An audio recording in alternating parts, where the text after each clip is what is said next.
Discover the amazing, clinically proven health benefits of Original Tahitian Noni. Original Tahitian Noni includes powerful antioxidants, adaptogens, nutrients, and phytonutrients to naturally boost energy levels, immune system function, and overall health. Meticulously sourced from French Polynesia, this is the original superfruit. Accept no imitations. Original Tahitian Noni. Visit ATR Health at alchemicaltechrevolution.com. and click on the Shop Here tab for more details. But we can no longer risk emergency improvisation of national defense. We have been compelled to create a permanent armaments industry of vast proportions. In the councils of government, we must guard against the acquisition of unwarranted influence, whether sought or unsought, by the military-industrial complex.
To the Alchemical Tech Revolution, and I am your host, Wayne McCroy.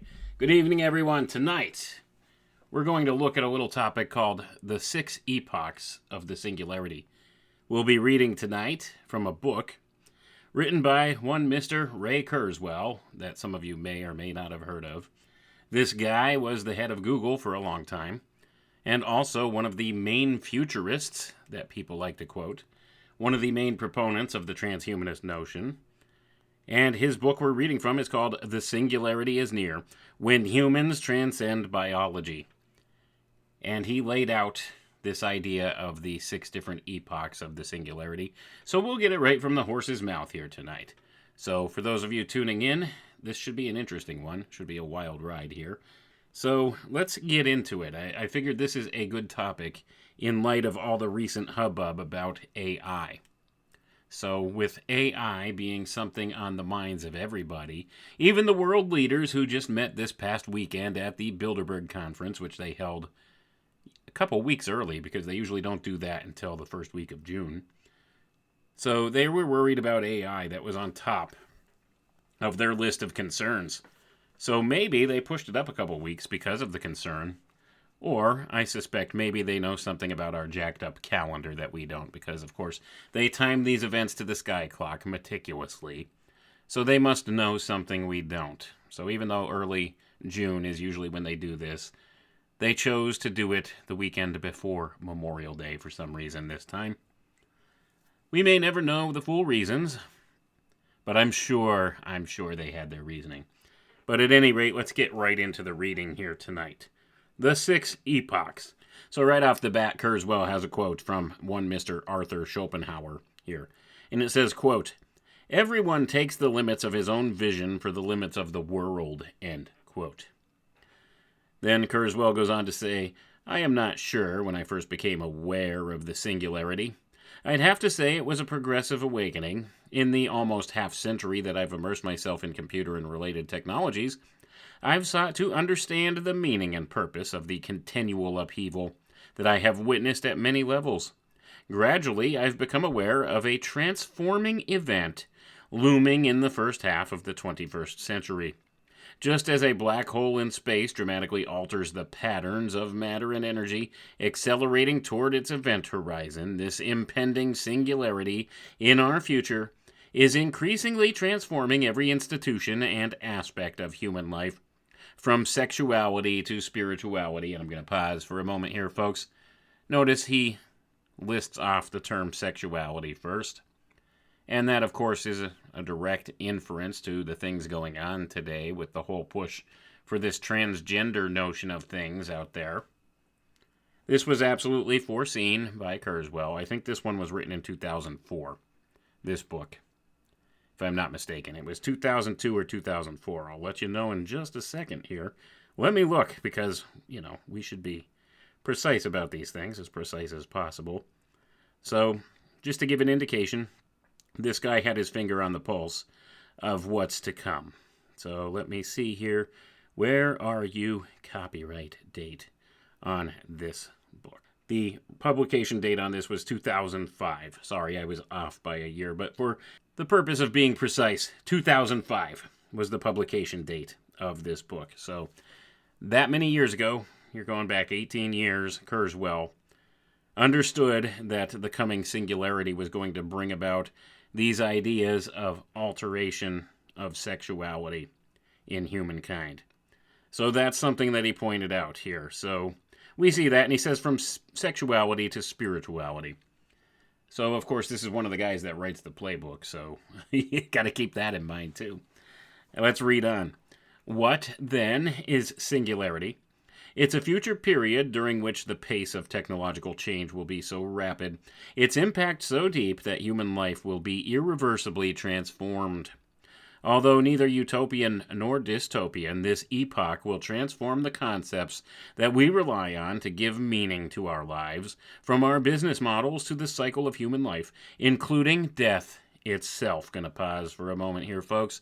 So do you hear the hearkenings back to the old ideas of the great work and the philosopher's stone in this statement? Because even the very problem of death itself will be solved and transformed through this singularity process, according to Kurzweil. But let's read on. Understanding the singularity will alter our perspective on the significance of our past and the ramifications for our future. To truly understand it inherently changes one's view of life in general and one's own particular life. I regard someone who understands the singularity and who has reflected on its implications for his or her own life as a singularitarian. Gonna pause for a moment. That's a mouthful. So he calls them a singularitarian. If you understand and realize how the singularity will transform your life, if you fully grasp that. So I don't think there's any true singularitarians out there, according to Kurzweil's definition. But I digress on that point. Maybe he claims to be one. He seems to think he knows what's all going to be involved with this, but let's read on. I would suggest the future is probably a bit more mysterious as far as what can happen than what Kurzweil may think. And that's the thing. Many of these people, they think they got it all figured out. But surprises happen all the time, unexpected things, and we learn unexpected things about this world and reality that we live in that we hadn't taken into account in our initial predictions. We've seen this in the past. I mean, where's our flying cars? We've had futurists in the past make claims about what the year 2021 is going to be like, right? Or the year 2020. In the year 2000, all these, if you go back and look at like the predictions from the 1950s, we were supposed to have flying cars, we were going to have robots to clean our houses, we'd be having moon bases and flying around in space and everything else. That simply has not come to fruition for one reason or another, and I'll leave that to you to decide what the reasons for the lack of space travel and the like are. But as far as the flying cars and stuff, all those cartoons I watched as a kid lied to me, didn't they? But that's beside the point. So things don't always shake out the way the futurists predict. That's the whole notion here. But Kurzweil seems to think he's got a good grasp on it. So let's read on and see what he says. I can understand why many observers do not readily embrace the obvious implications of what I have called the law of accelerating returns, and it says in parentheses here, the inherent acceleration of the rate of evolution with technological evolution as a continuation of biological evolution. So I'm going to pause for a second here, folks. So that's just in the parentheses, right? That's just the party that's listed in the parentheses. So once again, it harkens back to these ideas of evolution and technology becoming a part of that evolution, a continuation of our natural or biological evolution, according to Kurzweil and the other futurists and transhumanists here. They absolutely think that mankind, using his own technology and merging with it, is a type of self-guided evolution, and that it's the next step in human evolution, and that this is how we're going to transcend what it is to be human and become post-human. This is how they talk. So essentially this harkens back to the idea of apotheosis as discussed by the ancient mystery schools. Same thing, just different new high-tech names for it. It's all about the Philosopher's Stone, the great work, the ability to achieve immortality, and to become godlike. That's what it's about, just with more modern terms to suit our scientific mentality, right? Let's continue on. It says, after all, it took me 40 years to be able to see what was right in front of me, and I still cannot say that I am entirely comfortable with all of its consequences. The key idea underlying the impending singularity is that the pace of change of our human-created technology is accelerating and its powers are expanding at an exponential pace. Exponential growth is deceptive. It starts out almost imperceptibly and then explodes with unexpected fury. Unexpected, that is, if one does not take care to follow its trajectory. And then he says here in parentheses, he says, see the linear versus exponential growth graph on page 10. So that was nice of Kurzweil to include graphs in his wonderful writing here, isn't it? We're not going to look at that graph right now, but the whole point here is when growth happens exponentially, it happens rather suddenly. Whereas linear growth, it's progressive. You could see the progression slowly over the course of time. It's steady. Whereas exponential growth happens very rapidly and seemingly out of nowhere at times. That's the whole point he's trying to make there. So let's continue reading. Consider this parable. A lake owner wants to stay at home to tend to the lake's fish and make certain that the lake itself will not become covered with lily pads, which are said to double their number every few days. Month after month, he patiently waits, yet only tiny patches of lily pads can be discerned, and they don't seem to be expanding in any noticeable way. With the lily pads covering less than 1% of the lake, the owner figures that it's safe to take a vacation and leaves with his family. When he returns a few weeks later, he's shocked to discover that the entire lake has become covered with the pads, and his fish have perished. By doubling their number every few days, the last 7 doublings were sufficient to extend the pads' coverage to the entire lake.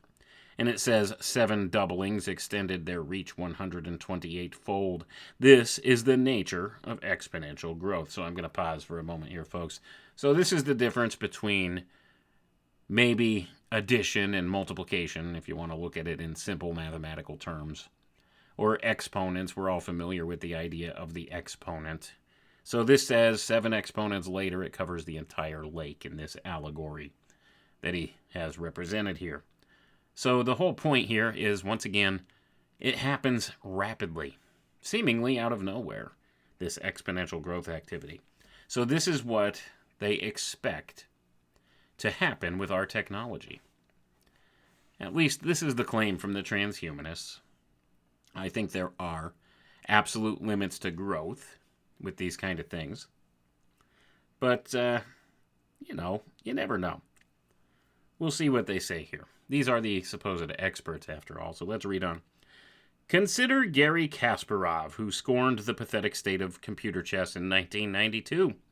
Yet the relentless doubling of computer power every year enabled a computer to defeat him only 5 years later. The list of ways computers can now exceed human capabilities is rapidly growing.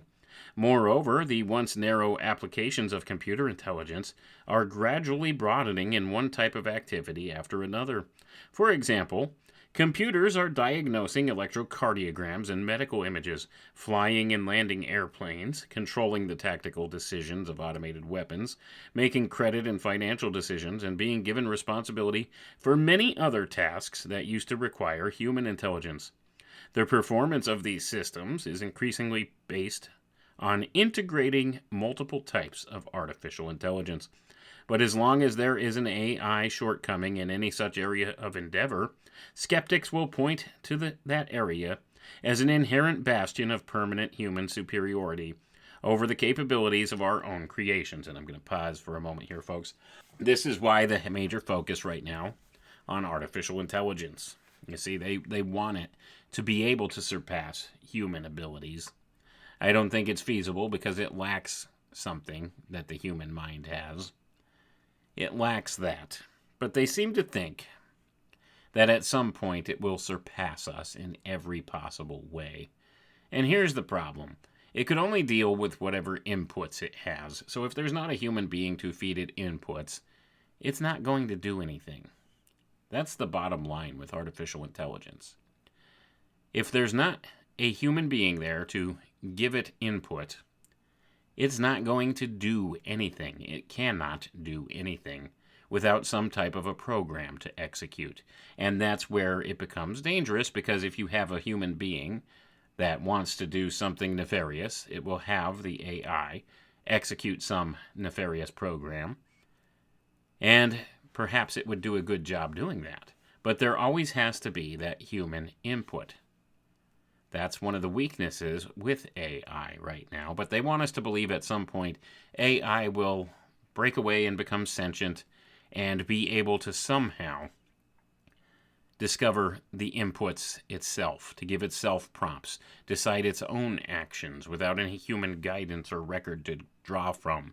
Because how AI operates is it draws off of algorithms. It compiles data from algorithms and comes up with a plausible scenario through that.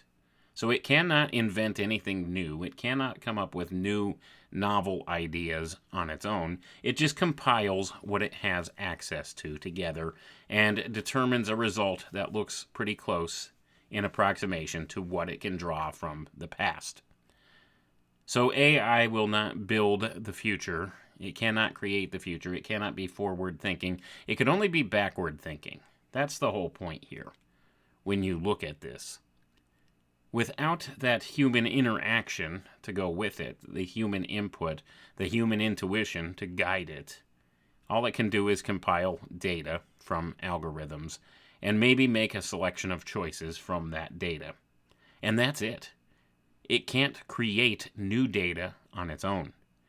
And that is where the main difference is. Human beings create new data all the time. All the time. So, anyway, that's enough of a mouthful for me. Let's get back to reading here about what Kurzweil says. Okay, Kurzweil says, this book will argue, however, that within several decades, information-based technologies will encompass all human knowledge and proficiency, ultimately including the pattern recognition powers, problem-solving skills, and emotional and moral intelligence of the human brain itself. Gonna pause for a moment here, folks. And herein, in my estimation, is where the error is made in this way of thinking, because he's comparing it to the human brain, not the human mind, and there is a distinction between the two. The brain is merely the operating system, the hardware. The human mind is the software, and an artificial intelligence can never have the proper software for its hardware to do this. This all boils down to the idea of what is consciousness, and not being able to define exactly what consciousness is within our modern scientific paradigm. They cannot duplicate this. They cannot duplicate this in a machine, although they will make their attempts. And they seem to think that they have a good shot at it because they look at the human brain as being the epicenter of everything. When, in fact, I don't think it is.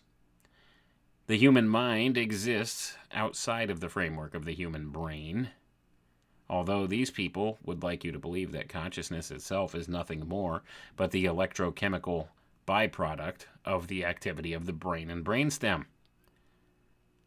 However, we have evidences that suggest otherwise. The brain and the brainstem within the human body, in my estimation, is pretty comparable to what you would call a radio receiver. You turn on your radio and you pick up the signal, And you could play the radio channel. You could play the music on your radio from the broadcast. Well, the human consciousness is the broadcast. The broadcast is picked up by the receiver, the human brain, and therefore it can be interpreted through the human brain that way. And that, in my estimation, is a little bit more close of an approximation of how it really works. But that's a subject for another day. We'll just go with Kurzweil's arguments here and see what he has to say. Let's continue on. Although impressive in many respects, the brain suffers from severe limitations. We use its massive parallelism, 100 trillion intraneuronal connections operating simultaneously, to quickly recognize subtle patterns. But our thinking is extremely slow. The basic neural transactions are several million times slower than contemporary electronic circuits. That makes our physiological bandwidth for processing new information extremely limited compared to the exponential growth of the overall human knowledge base. Gonna pause for a moment here, folks. So because your brain processes information more slowly than a computer, they're saying this is a major weakness. Well, perhaps it is. Perhaps we can't outcalculate a machine. But is that coinciding with thinking? Can a machine think? We can think. We know we can think, but can the machine think? Well, it could duplicate a process that looks like it's thinking, but is it really thinking? Just making a number of calculations per second is not on the same order as human cognition or human consciousness. So this is a comparing apples to oranges type thing in my estimation. But let's read on. Our version 1.0 biological bodies are likewise frail and subject to a myriad of failure modes, not to mention the cumbersome maintenance rituals they require. While human intelligence is sometimes capable of soaring in its creativity and expressiveness, much human thought is derivative, petty, and circumscribed. And I'm going to pause for a moment here, folks. Doesn't this guy sound hubristic? He's claiming our biological bodies are frail and subject to a myriad of failures. The human body is the most complex machine on the face of this earth. It is the most complex machine on the face of this earth. The human being has not even figured out how the human being works. And this guy will make a hubristic statement like that, like it's a failure. It heals itself. Look at how the human body functions. It repairs itself when it's damaged. Do we have any machines that do that today that we've built? Can a computer repair itself when it's damaged? Can it? Does it heal itself? Does it just automatically do that? I don't think it does. I don't think it does. Maybe they can program a computer to maybe do some kind of an analysis of what's wrong and make an attempt at a repair of some sort based upon what it has available. But I don't think this machine has a healing system like the human body does. And yet we have these comparisons being made all the time. Oh, and this is the argument the transhumanists use all the time. We're so limited in our abilities. We can do better. They think they could build a better human being. They think they could build a better world, a better universe, a better civilization, a better creature than mankind, the apex of this creation. They think they could do better. That's hubristic in and of itself. But let's go ahead and continue on. The singularity will allow us to transcend these limitations of our biological bodies and brains. We will gain power over our fates. Our mortality will be in our hands. We will be able to live as long as we want, a subtly different statement from saying we will live forever. We will fully understand human thinking and will vastly extend and expand its reach. By the end of this century, the non-biological portion of our intelligence will be trillions of times more powerful than unaided human intelligence. Gonna pause for a moment here, folks. Notice he uses the time the non-biological portion of our intelligence will be trillions of times more powerful than unaided human intelligence. And once again, we see The hubristic mindset here in play. They can build a better brain. You see, if we could hook mankind's brain to the internet, to the computer, we could have this neocortex. That's what they like to call it, a digital neocortex, wherein the input-output speeds would be much, much faster, more on the lines with modern electronics. And we could be so much superior, we could be so much more intelligent.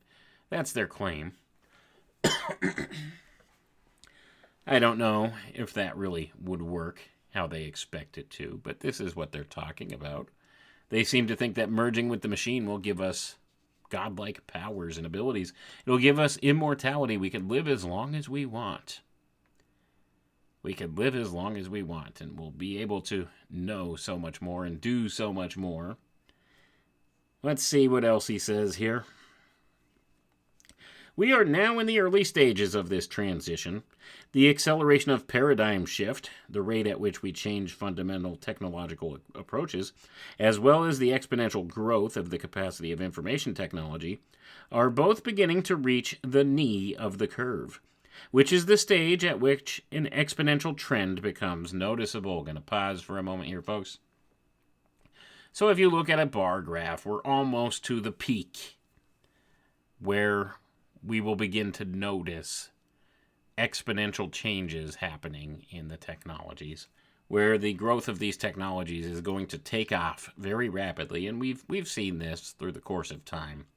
Look at how rapidly things have come about just over the past 20 years. Our entire culture and society has been transformed by the internet.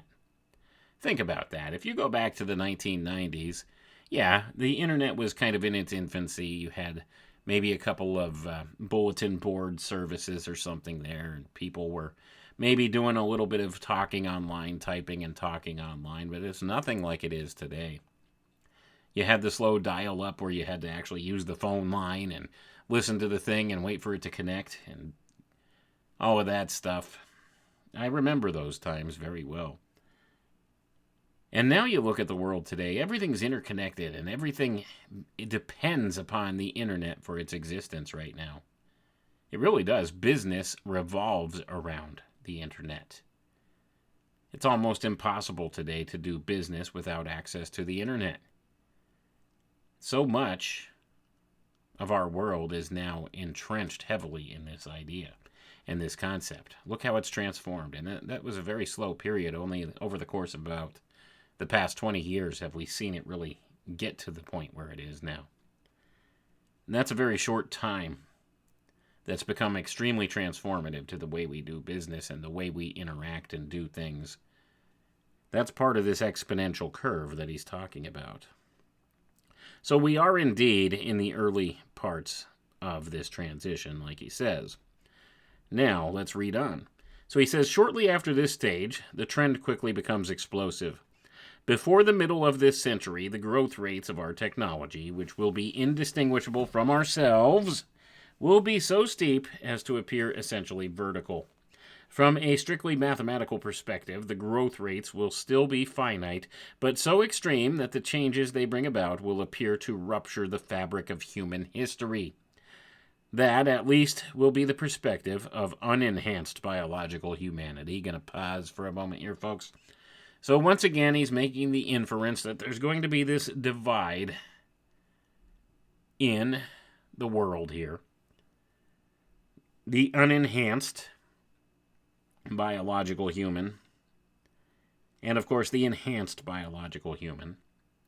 There's going to be this class division. Now, how will this class division shake out? I really can't say for sure. There's been some speculation as to this. I think the power structure, those in charge, would like this class distinction to shake out in this way, where the very powerful and wealthy and elite class of people are the ones that take the transhumanist technologies and transcend to the next level, and leave the rest of us behind. And of course, this has to do with what they call the Great Culling, wherein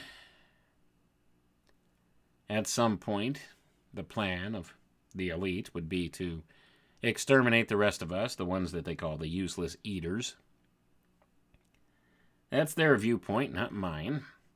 Or the other way this could go is there will be some of us that will refuse to take the transhuman technological advancements and maintain our humanity to try to fulfill what it truly means to be human, fulfill our destiny as human beings, see what it truly means to be human. And this has to do with a more spiritual notion of things. And the division may go along those lines, where you have pockets of people who will jack into the matrix, so to say. And then there will be some of us who decide to get back to nature. And it may be a division along those ways. And maybe there will be some type of friendly relationship between those two different classes. I don't think it's going to be that way, though, based upon what I've seen written in the science fiction works. Because those people controlling these technological innovations right now, they want to be rid of those that eat up all of their resources. That's what their viewpoint is. So if they decide to take that attitude with them into the transhumanist future, they may see us as a plague upon the world and want to exterminate us. So that being the case, we need to be mindful of their intentions, the people controlling these advancements. And although I think much of what they are pushing is a lie on the face of it, it's fraudulent, they absolutely believe they can do this, that they could transcend the human being. They could transcend themselves as human beings and become a godlike entity. And the things they do to act on that will affect all of us. So we need to be mindful of what they have in mind and be mindful of what technologies they're pushing at us. And I would say a lot of what they push at us is fiction. Fiction that they're trying to shape into a reality. So we need to be mindful of that. But let's continue on, because I still got a lot of ground here to cover before we sign off tonight. We've only just begun. The singularity will represent the culmination of the merger of our biological thinking and existence with our technology, resulting in a world that is still human, but that transcends our biological roots.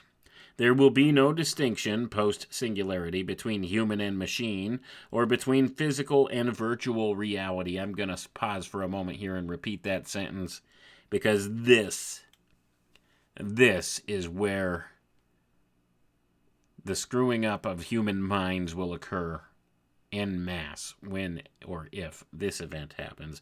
It says here, there will be no distinction post-singularity between human and machine, or between physical and virtual reality. If you wonder what will remain unequivocally human in such a world, it's simply this quality. Ours is the species that inherently seeks to extend its physical and mental reach beyond current limitations. So I'm going to pause again for a moment there, folks. So there will be no distinction between physical reality and virtual reality. This is a dangerous concept, because that means somebody could present you with some version of reality that they want you to perceive, and you won't be able to determine if it's true or false. And we're seeing the beginning phases of this in society right now, aren't we? In fact, there was just a story in the news cycle the past couple days where there was some kind of a photo of a fire at the Pentagon or something that was generated by AI that went over to Russian television networks and began to circulate through social media. And many people in this world thought that there was some type of an attack or some type of an event happened. And it actually affected the stock market heavily for a very brief time, until it was determined that this was a false report and that this was a picture generated by AI. See, now whether any of that's true or not, or if this is just hype given through the media, and this is some type of a planted situation to get us to think in those terms, to fear the AI, What this does is this skews our view of reality. And we've seen the results of what happens when your reality is skewed. It can be skewed in multiple ways. Look at the events of the past 3 years as an example. And that's not even using high-tech ways in which to directly affect your mind. To directly affect your mind. They've used methods to control people and make them act in certain ways based upon an illusion. This is a dangerous situation. So we're getting to that point. We're beginning to see humanity shifting that way. The paradigm here is shifting. It's getting very hard to separate fact from fiction in a lot of things. And this is by design. And it's only going to get exponentially worse, especially post-singularity, as he says here. Because then they will have direct access to your perception. They can make you perceive whatever they want. Who's they? Whoever would happen to control the virtual reality inputs. It's whoever controls the inputs. Now, will that be the machine itself? I would say highly unlikely, based upon what we know at this point about artificial intelligence. So I would say there has to be somebody controlling it, and who's it going to be? Well, based upon the current situation, it's these people at the top of the power structure that very much do not want the rest of us around. So if they're the ones that are controlling these advances in technology, if they're controlling it, what's their intention? And what will they do once they have this control and they can manipulate the minds of the masses at the touch of a button in a much more intrusive way than ever before? What will they do with this power? That's what it is. This is ultimate power over your own reality, over someone else's reality, or their perceived reality, I should say. Because that's the point. Perception is reality. And this would be the ultimate way to control somebody's perception. Their full perception is through this direct connection to the virtual world, the internet, if you will. But anyway, so we see some aspect of that happening today as we're gearing up towards this. So we need to be mindful of that. Let's continue reading. Many commentators on these changes focus on what they perceive as a loss of some vital aspect of our humanity that will result from this transition. This perspective stems, however, from a misunderstanding of what our technology will become. Gonna pause for a moment here, folks, because you see, only the smart people and the brainiacs like Ray Kurzweil understand the true nature of what this technology will become. And you're just a backward thinker if you think, some such thing as we'll lose something critical or crucial to being human if we take part in this transhumanist advancement. Let's read on. It says, all the machines we have met to date lack the essential subtlety of human biological qualities. Although the singularity has many faces, its most important implication is this: our technology will match and then vastly exceed the refinement and suppleness of what we regard as the best of human traits. And I'm going to pause for a moment here, folks. So he's saying our machines will become better than us. This created thing will become greater than its creator. Is that not retarded? In the literal definition of the term. No created thing can ever be greater than its creator. The machine will always lack something that fundamentally is human. It cannot be duplicated by a machine. They do not know what the divine spark of life really constitutes or consists of. Life. A machine will never be alive. It is not a living thing. And that is wherein the difference is. What's the difference between a living human body and a dead human body? Well, scientists and our modern science cannot quantify that.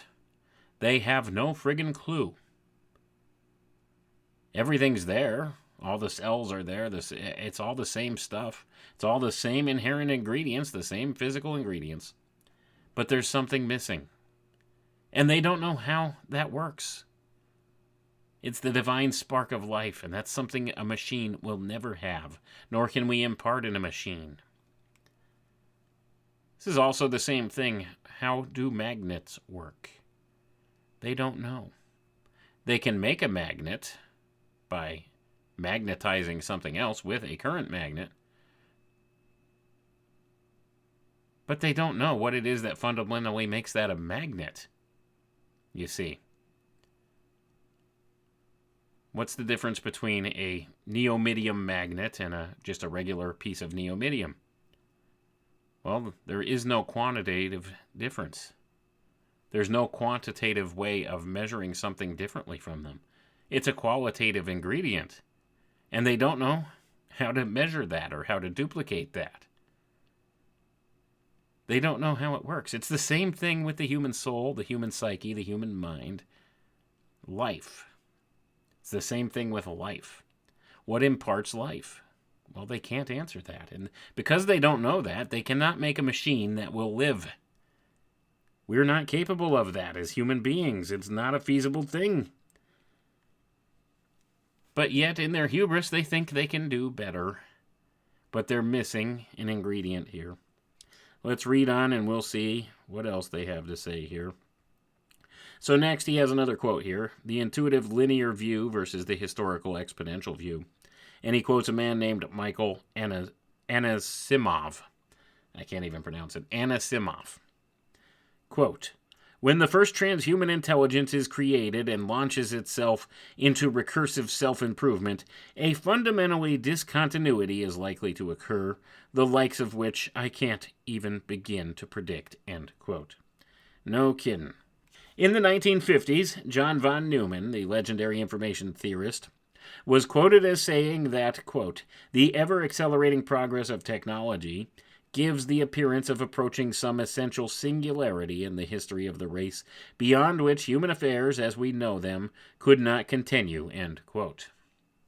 Von Neumann makes two important observations here: acceleration and singularity.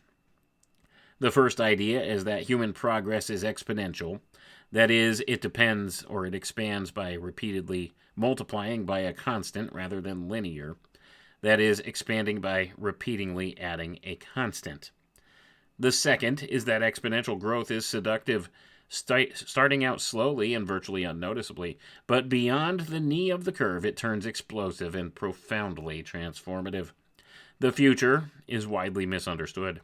Our forebears expected it to be pretty much like their present, which had been pretty much like their past. Exponential trends did exist 1,000 years ago, but they were at the very early stage, in which they were so flat and so slow that they looked like no trend at all. As a result, observers' expectation of an unchanged future was fulfilled. Today, we anticipate continuous technological progress and the social repercussions that follow.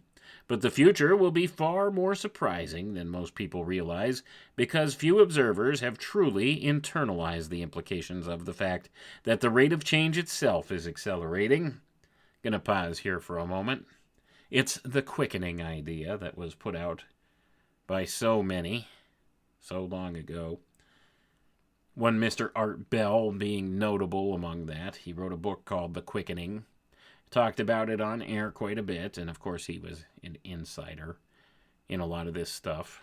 Entertaining radio personality for sure, and brought a lot of information to the forefront, but, it is what it is.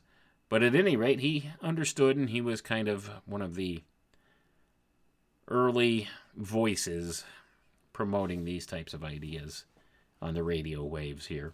But let's continue on.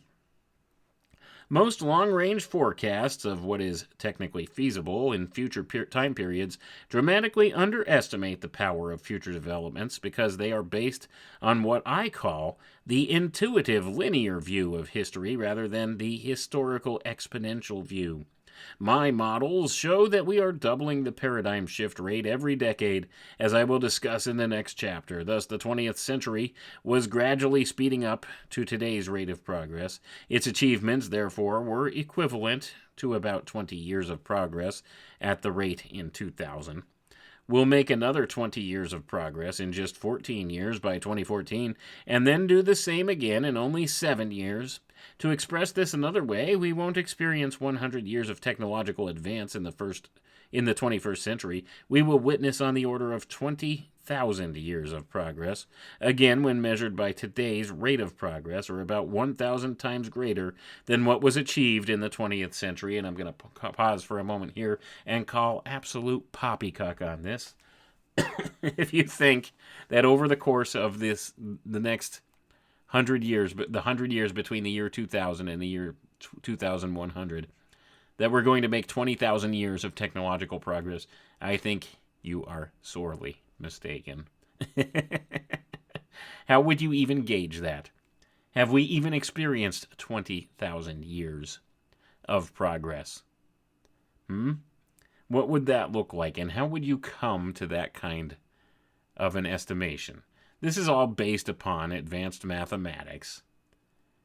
And when you put mathematicians in charge of making things up like this, these are the results you get. Because you see, it's millions and millions of years ago that many things happened according to the scientists and the mathematicians who decided this stuff. That the universe it came into being 20 billion years ago or something. 20 billion years ago, nothing exploded and became everything. This is all fantasy. It's all based in fantasy. There's no evidence of that. There's no proof of that. This is just what the mathematicians put together because it makes a nice formula. And it might fit. So let's make it fit, the paradigm. Same thing with this. So we're going to squeeze 20,000 years of progress into 100 years. Yeah, okay. Let's stick around a few years and see if that comes to fruition, shall we? Let's read on. Misperceptions about the shape of the future come up frequently, and in a variety of contexts, as one example of many. In a recent debate in which I took part concerning the feasibility of molecular manufacturing, a Nobel Prize-winning panelist dismissed safety concerns regarding nanotechnology, proclaiming that, quote, "We're not going to see self-replicating nano-engineered entities, devices constructed molecular fragment by fragment for 100 years," end quote. And I'm going to pause for a second here, folks, and say that whoever that Nobel Prize-winning panelist was sadly misinformed about the nature of nanotech. Of course, this was written in 2005, remember. Nanotech's come a long way since then. Probably a lot further in the auspices of the military-industrial complex.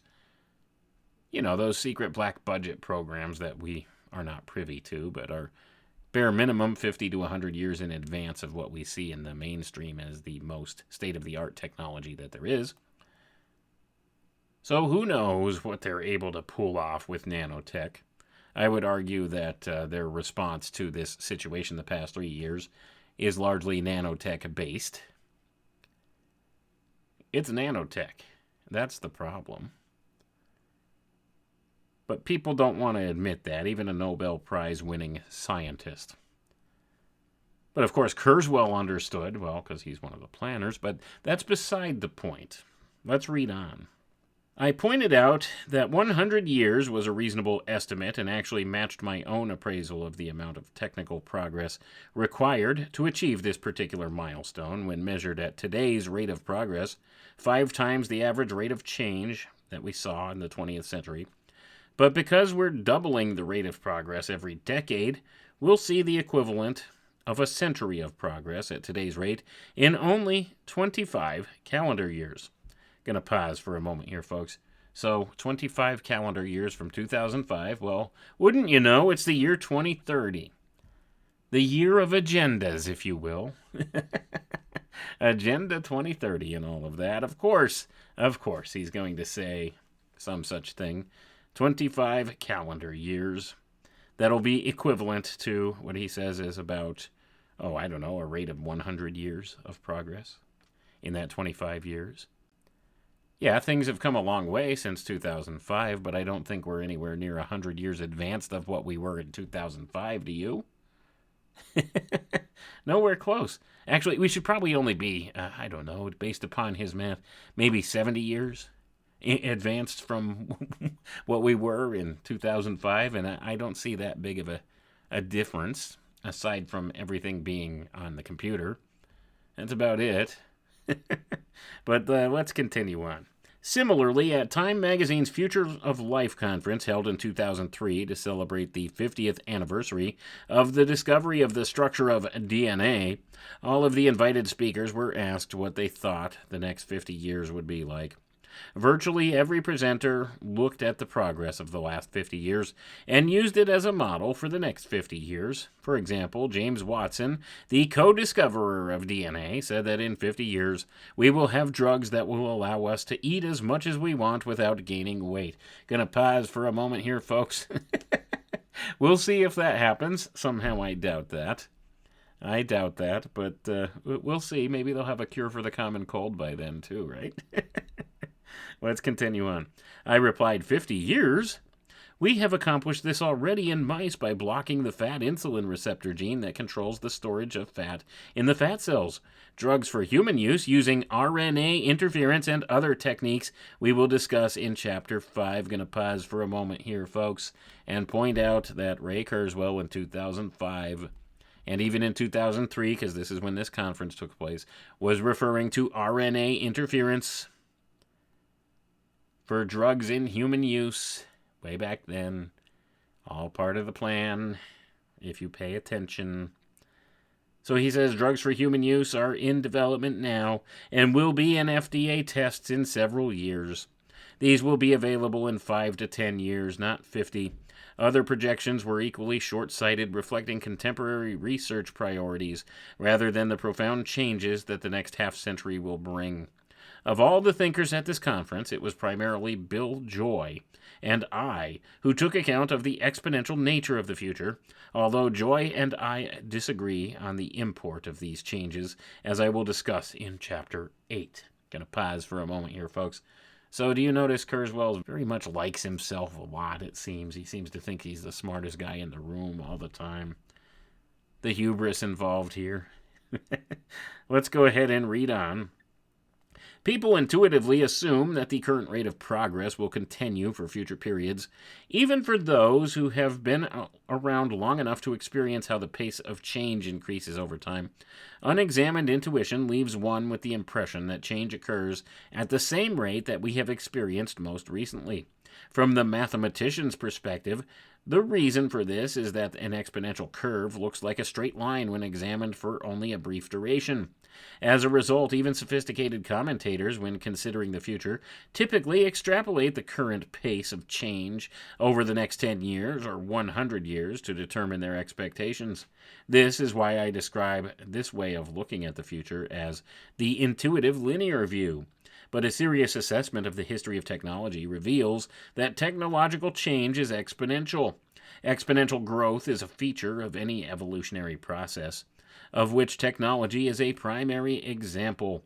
You can examine the data in different ways on different timescales and for a wide variety of technologies, ranging from electronic to biological, as well as for their implications, ranging from the amount of human knowledge to the size of the economy. The acceleration of progress and growth applies to each of them. Indeed, we often find not just simple exponential growth, but double exponential growth, meaning that the rate of exponential growth, that is, the exponent, is itself growing exponentially. For example, see the discussion on the price performance of computing in the next chapter. Going to pause for a moment here, folks. So now he's saying the exponential curve will exponentially curve itself. So I guess it'll be 20,000 times 20,000 years, right? That will advance in the next 100 years. So 400,000 years of progress in 100 years. Sounds like it's feasible, doesn't it? But sorry, I take umbrage with a lot of the mathematics quoted in a lot of this stuff as far as the growth curve goes. Now, I do think that since the time that Kurzweil wrote this, the growth curve or the exponential curve of advancement has kind of leveled off a little bit from where it was. But we are in a period where we are seeing some advances happening rapidly. Let's take that into account. But Let's continue on, and at some point we'll get here to the next portion, which it talks about these 6 different epochs of the singularity. But let's continue setting it up here, because this is exactly how Kurzweil describes these things. Let's continue. Many scientists and engineers have what I call scientist pessimism. Often they are so immersed in the difficulties and intricate details of a contemporary challenge that they fail to appreciate the ultimate long-term implications of their own work and the larger field of work in which they operate. They likewise fail to account for the far more powerful tools they will have available with each new generation of technology. Scientists are trained to be skeptical, to speak cautiously of current research goals, and to rarely speculate beyond the current generation of scientific pursuit. This may have been a satisfactory approach when a generation of science and technology lasted longer than a human generation, but it does not serve society's interests now that a generation of scientific and technological progress comprises only a few years. And I'm going to pause for a moment here, folks. And in the case of computing, not even a year. Let's put it that way. If you buy a computer today, it will be out of date tomorrow. Let's put it that way. Let's continue. Consider the biochemists who in 1990 were skeptical of the goal of transcribing the entire human genome in a mere 15 years. These scientists had just spent an entire year transcribing a mere 1/10,000th of the genome. So even with reasonable anticipated advances, it seemed natural to them that it would take a century, if not longer, before the entire genome could be sequenced. Or consider the skepticism expressed in the mid-1980s that the Internet would ever be a significant phenomenon, given that it then included only tens of thousands of nodes, also known as servers. In fact, the number of nodes was doubling every year, so that there were likely to be tens of millions of nodes 10 years later. But this trend was not appreciated by those who struggled with the state-of-the-art technology in 1985, which permitted adding only a few thousand nodes throughout the world in a single year. The converse conceptual error occurs when certain exponential phenomena are first recognized and are applied in an overly aggressive manner without modeling the appropriate pace of growth.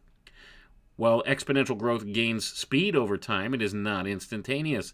The run-up in capital values, that is, stock market prices, during the Internet bubble and related to telecommunications bubble, 1997 to 2000, was greatly in excess of any reasonable expectation of even exponential growth.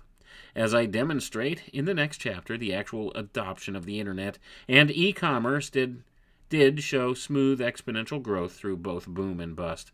The overzealous expectation of growth affected only capital valuations. We have seen comparable mistakes during the earlier paradigm shifts. For example, during the early railroad era in the 1830s, when the equivalent of the Internet boom and bust led to a frenzy of railroad expansion. Another error the prognosticators make is to consider that transformations that will result from a single trend in the today's world, as if nothing else will change. A good example is the concern that radical life extension will result in overpopulation and the exhaustion of limited material resources to sustain human life, which ignores comparably radical wealth creation from nanotechnology and strong AI. Gonna pause for a moment here, folks. So notice, once again,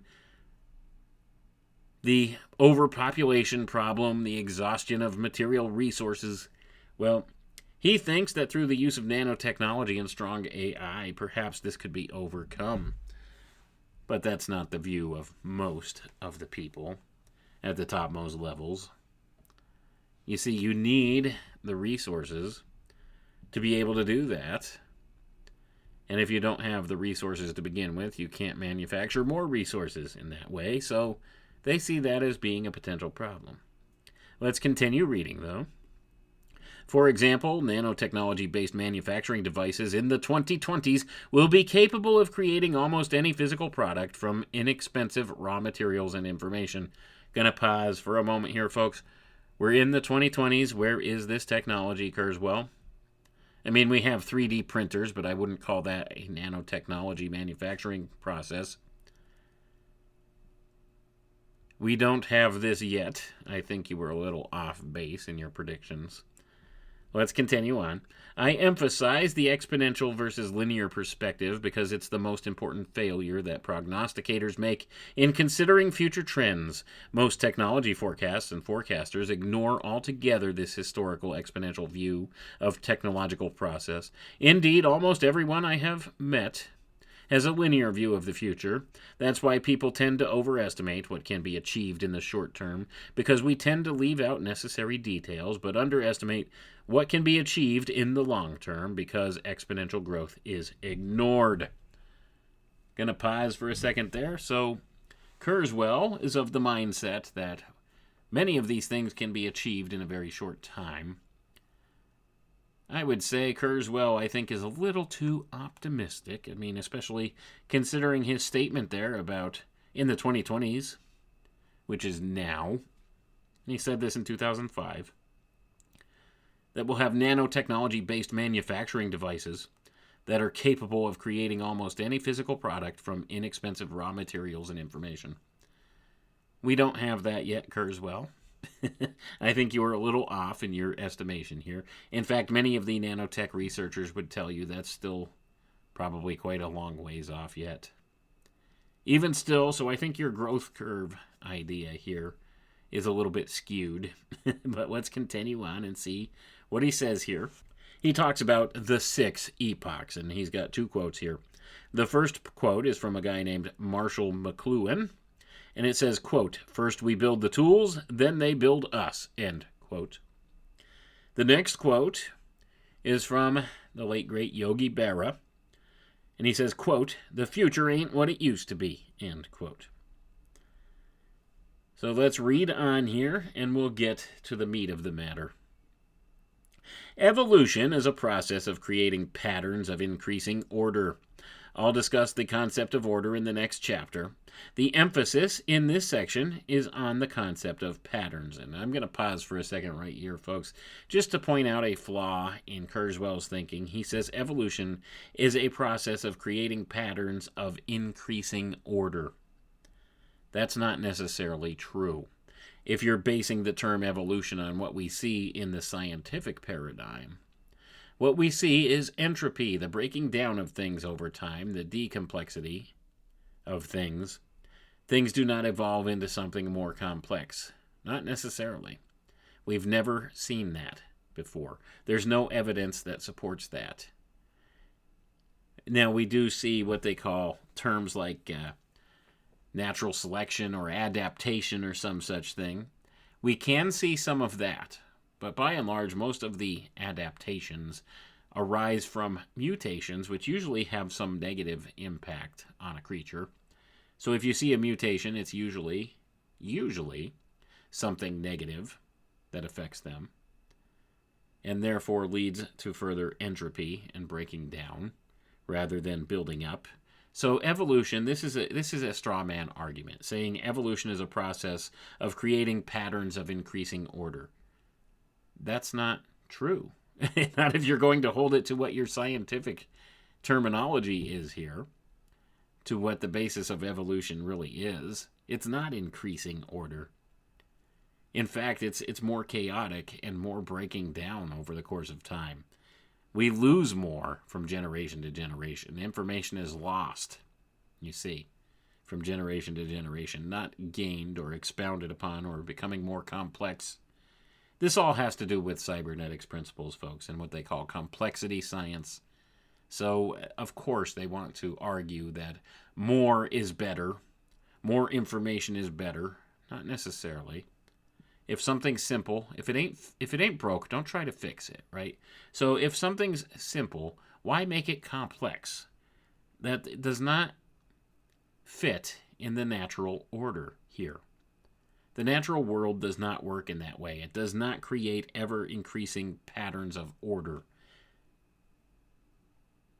That's the thing. That's not how things work. It finds the simplest solution. So, and this is a faulty definition of evolution just right out of the gate here. But this is what the transhumanists push for. This is the notion they talk about.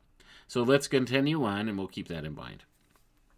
Now, Kurzweil says, I believe that it's the evolution of patterns that constitutes the ultimate story of our world. Evolution works through indirection. Each stage or epoch uses the information processing methods of the previous epoch to create the next. I conceptualize the history of evolution, both biological and technological, as occurring in 6 epochs. As we discuss, the singularity will begin with Epoch 5 and will spread from Earth to the rest of the universe in Epoch 6. Gonna pause for a moment here, folks. So here you go. So this is what they believe. And of course, this goes back to that whole notion again, if you talk to any of those science-y guys out there like that Michio Kaku or some of these other ones that are out there on History Channel and stuff all the time, they'll tell you about Class 1 and Class 0 and Class 2 civilizations and stuff like this, talking about these alien civilizations that may or may not exist. They don't know. But they claim that it's the same kind of talk going on here. So we have these different epochs. And of course, you see, Epoch 5 will, of course, be, the rise of the singularity. That'll be the beginning of the singularity. And of course, Epoch 6, that'll be when, the transhumanists or the post-humans take over the entire universe and become the gods here, right? Of all the universe. That's essentially what's being said here. But let's read his little breakdown here, and we'll try to take it apart a little at a time. Epoch 1, Physics and Chemistry. We can trace our origins to a state that represents information in its basic structures, patterns of matter and energy. Recent theories of quantum gravity hold that time and space are broken down into discrete quanta, essentially fragments of information. There is controversy as to whether matter and energy are ultimately digital or analog in nature, but regardless of the resolution of this issue, we do know that atomic structures store and represent discrete information. So I'm going to pause for a moment here, folks.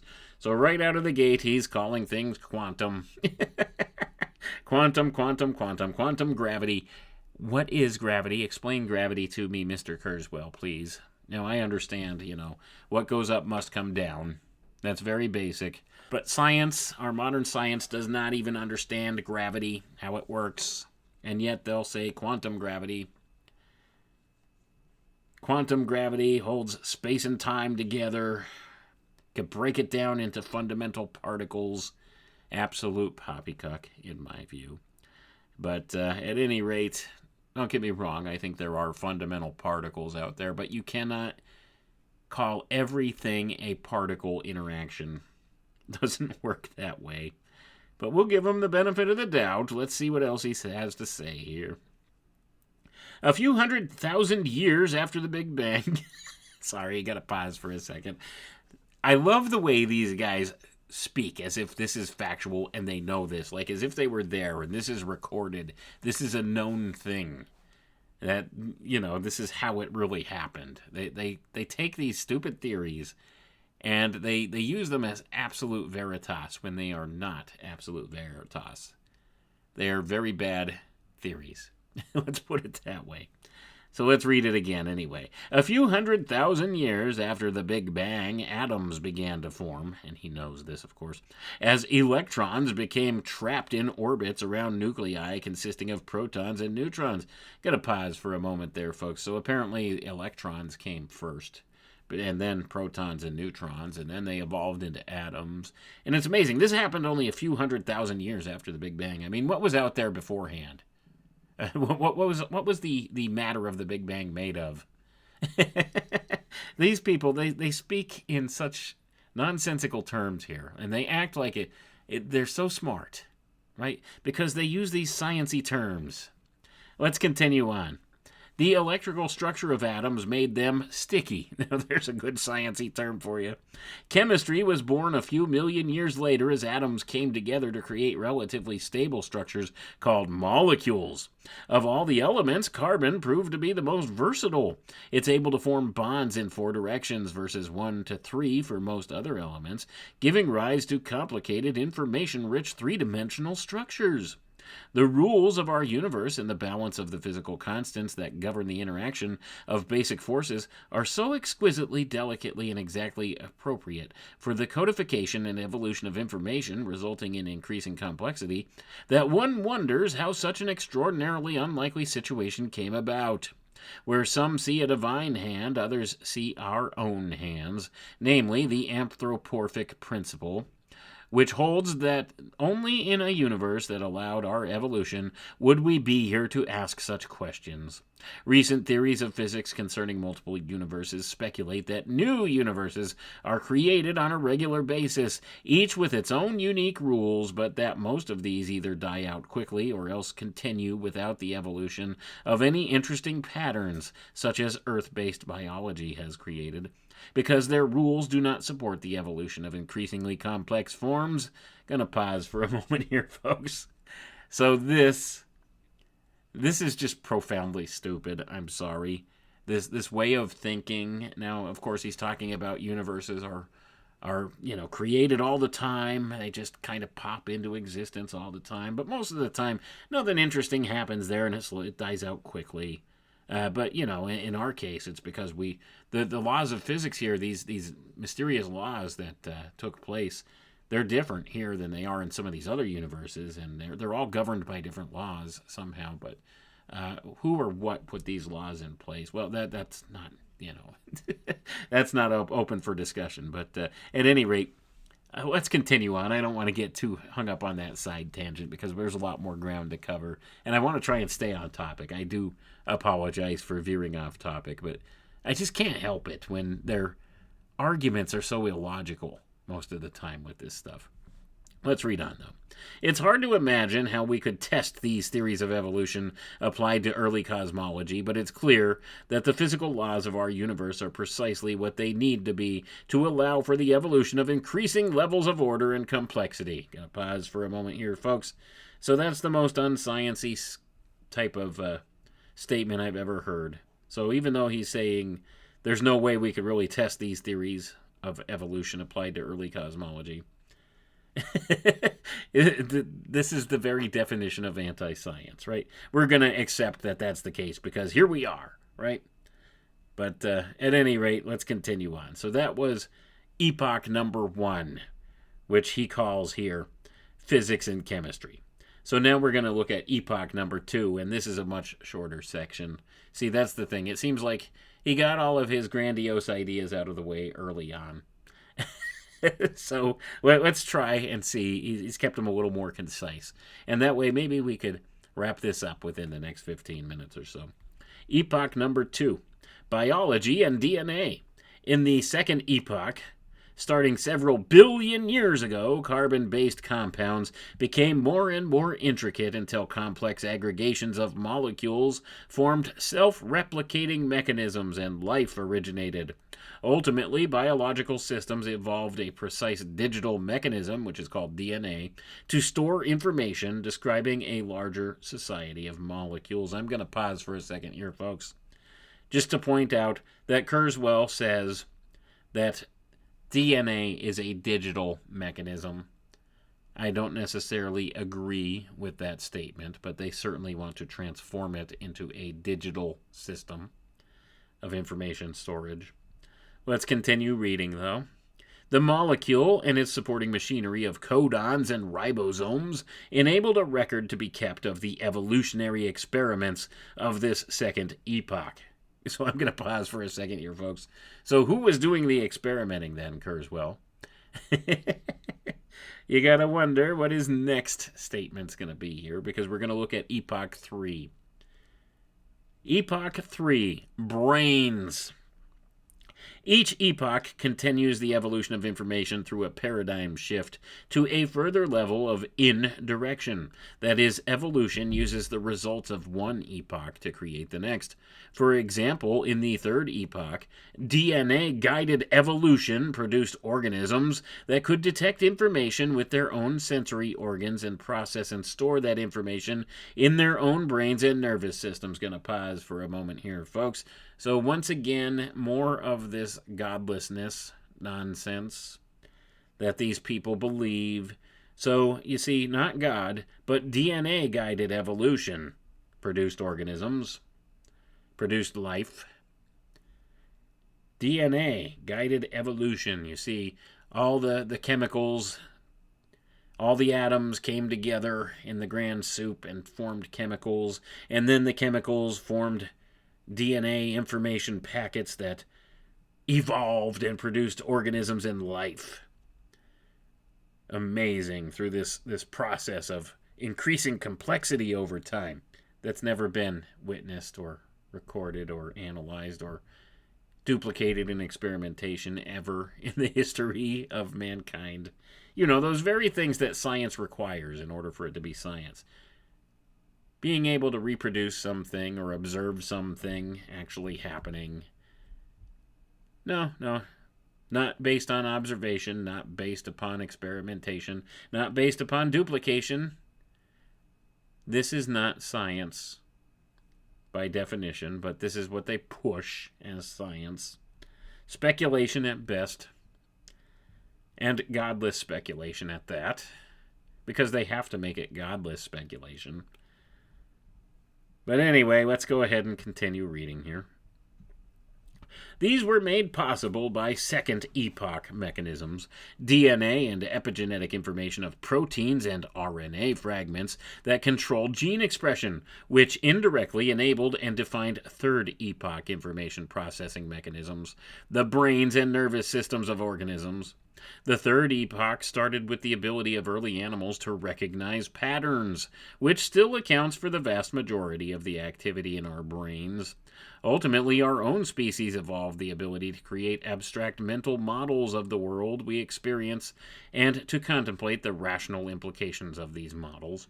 We have the ability to redesign the world in our minds and to put these ideas into action. And I'm going to pause for a moment here, folks. So the grand soup turned into the human brain, which made everything possible here, made it possible for us to think and to understand, you know, in our rational minds here, how all this works. It's crazy, isn't it? Anyway, let's continue on. Epoch number 4, technology. Combining the endowment of rational and abstract thought with our opposable thumb, our species ushered in the fourth epoch and the next level of indirection, the evolution of human-created technology. This started out with the simple mechanisms and developed into elaborate automata, automated mechanical machines. Ultimately, with sophisticated computational and communication devices, technology was itself capable of sensing, storing, and evaluating elaborate patterns of information. To compare the rate of progress of the biological evolution of intelligence to that of technological evolution, consider that the most advanced mammals have added about 1 cubic inch of brain matter every 100,000 years. Going to pause for a second here.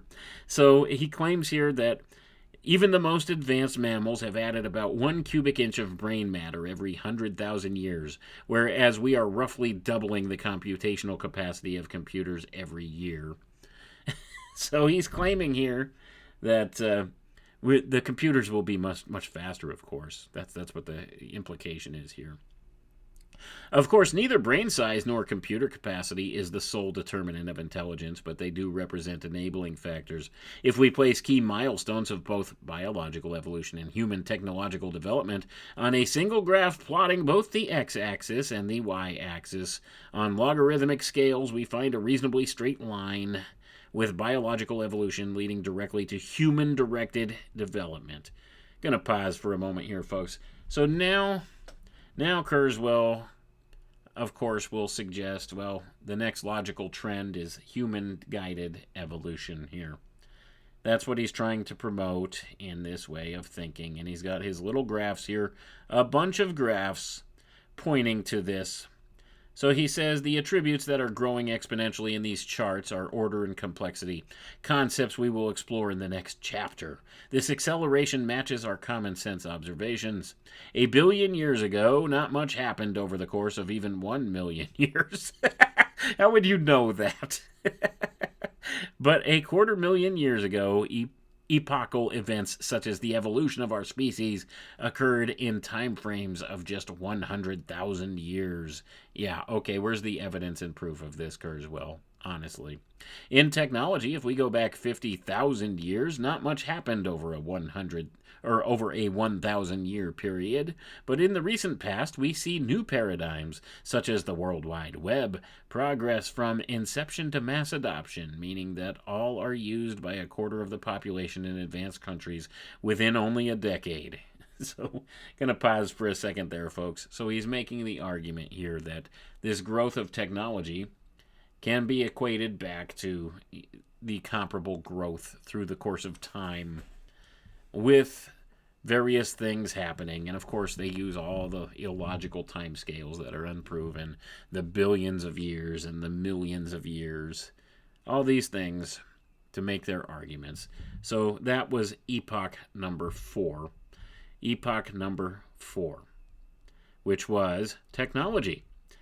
So I think that is what he is suggesting is the epoch that we're leaving now.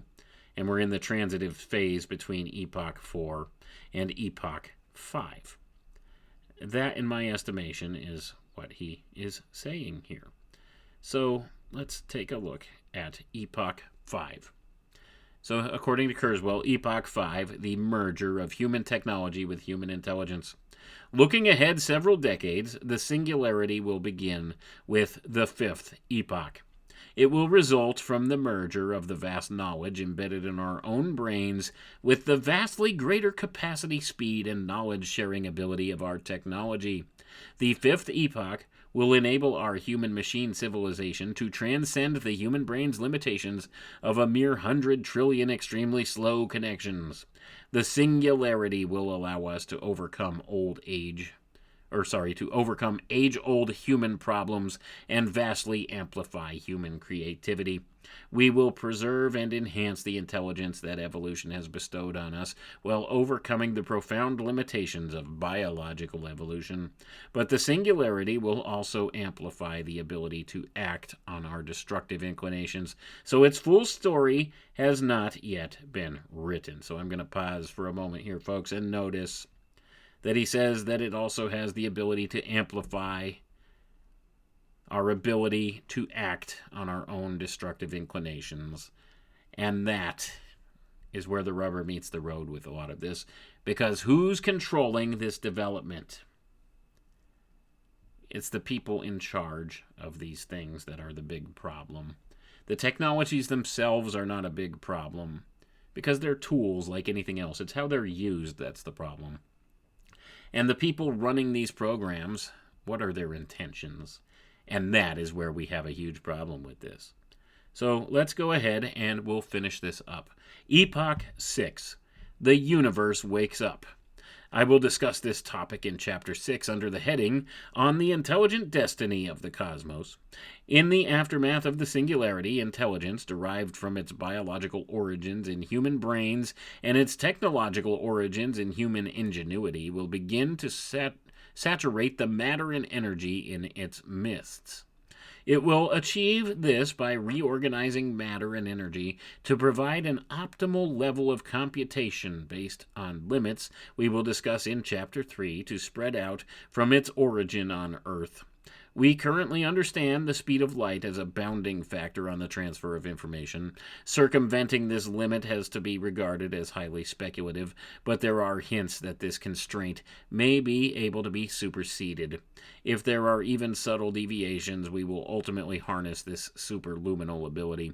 Whether our civilization infuses the rest of the universe with its creativity and intelligence quickly or slowly depends on its immutability. In any event, the dumb matter and mechanisms of the universe will be transformed into exquisitely sublime forms of intelligence, which will constitute the 6th epoch in the evolution patterns of information. This is the ultimate destiny of the singularity and of the universe. And that's where we're going to end it, folks. So you see, Kurzweil seems to think the singularity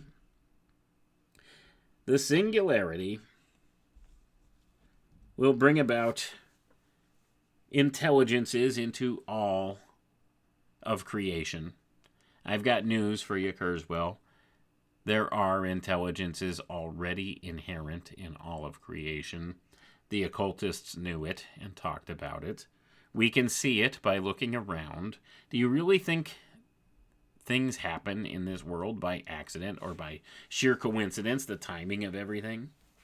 You don't think there's some type of a guiding intelligence behind that? It's the ultimate act of hubris here in claiming that the universe will wake up. It's already teeming with life we don't understand. So it's not a matter of when mankind transcends his physical form here and is able to use his technology to become, more greatly expanded here, where we'll conquer the whole universe. See, and this is the notion that space travel, the whole idea of space travel, or our entire species being able to travel through space, outer space, that won't come to fruition until after the singularity, folks. And there's a reason for that. And I'll let you speculate that reason. Why there won't be any actual space travel until after the singularity.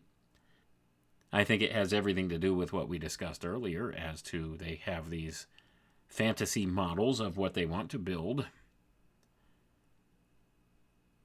And it has to do with the control of people's perceptions.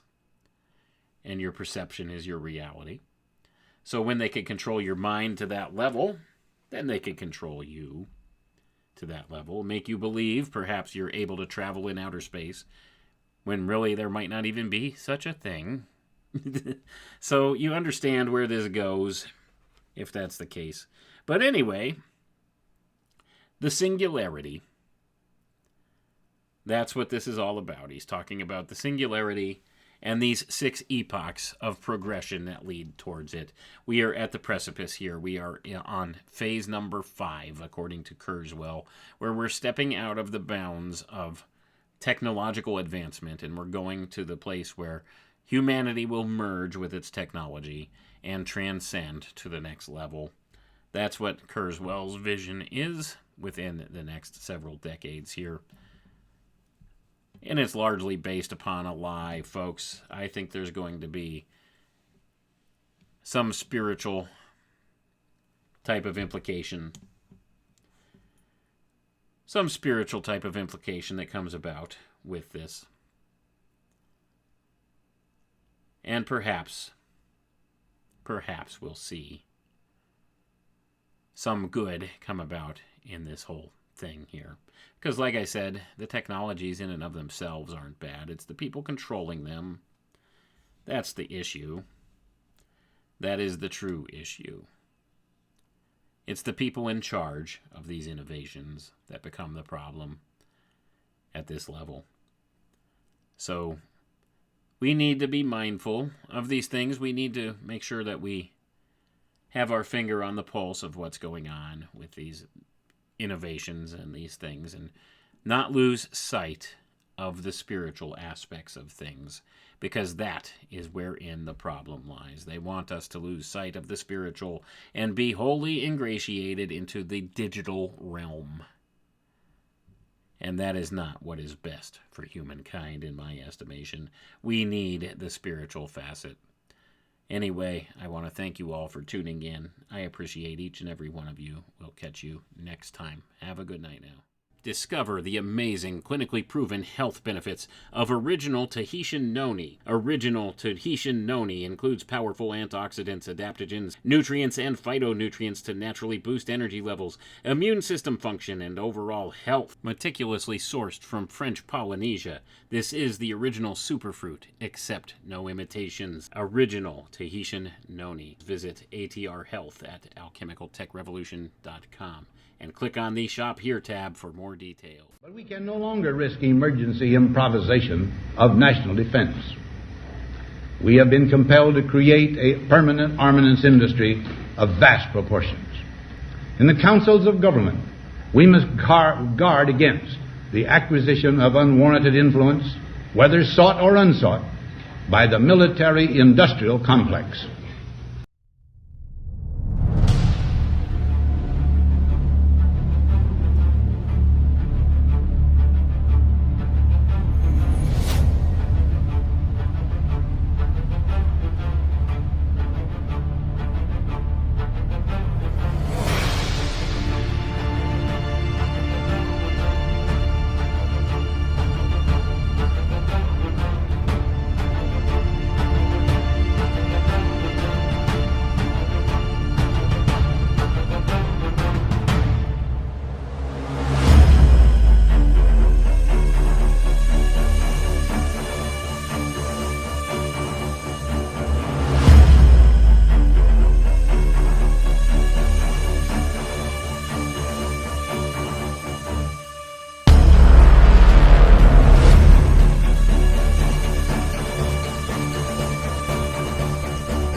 Exponential.